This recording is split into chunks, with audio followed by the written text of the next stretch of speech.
Tumakan nilo. Hui ni SAC buwan nilo silang tuan kahun mereka program kita itu hanya tulan bagi pak petunai dengan lo lagi itu katibat mai lo tu sana kan presiden kan dengan isanya dia topin ngenu tak main minum Indonesia now ko imut vet to no kan buat saya now petung ko imut tak kan pak kan imut tua kain buat saya tu bangin anak tu tu kok alau pen pung mai dia ngai tak dah tu kan lau tiap mga tuan abigin lau bin deka lah tu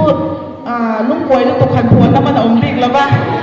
nak badi hau kain pem le do na tu 11 ring lok sa mai do nya in lam tek lau tu cek ko tiap le ngalah